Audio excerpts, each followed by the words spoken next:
मुंहिंजी नानी रोज़ ॿुधाए नई कहाणी सुबुह सवेर उथंदी आहे नाम हरीअ जो वठंदी आहे हाय सवारी हीअ जी माणी मुंहिंजी नानी तुंहिंजी नानी मुंहिंजी राणी सभु सां बोले थी राज अंदर जा खोले थी हाय सवारी हीअ जी माणी मुंहिंजी नानी तुंहिंजी नानी मुंहिंजी राणी सामटड़ो बोले थी राज अंदर जा खोले थी आए सवारी हीअ निमाणी मुंहिंजी नानी घर जी राणी सभु सामटड़ो बोले थी राज अंदर जा खोले थी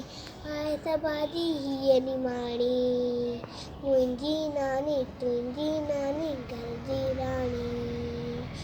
सभु सामटड़ो बोले थी राज अंदर जा खोले थी आए सवारी हीअ निमाणी मुंहिंजी नानी घर जी राणी सभु सामटड़ो बोले थी राज अंदर जा खोले थी सभु सामटड़ो बोले थी राज अंदर जा खोले थी माखीअ जहिड़ी हिनजी माणी हिनजी माणी मुंहिंजी नानी घर जी राणी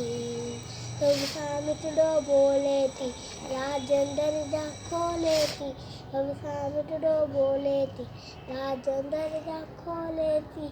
आए सवारी हीअ निमाणी मुंहिंजी नानी तुंहिंजी नानी घर जी राणी के चाहे तो सुख जो दर पाए तो हर कोई इनके चाहे तो सुख जो दर पाए तो हर कोई इनके चाहे तो सुख जो दर पाए तो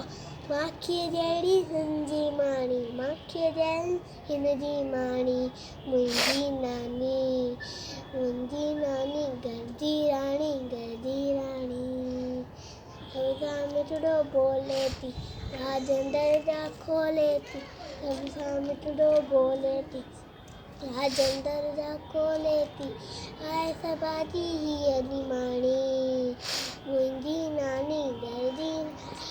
जी राणी हर को हिनके चाहे तो सुख जो दर पाए तो माखीअ जहिड़ी हिनजी माणी मुंहिंजी नानी घर जी राणी हर को हिनके चाहे तो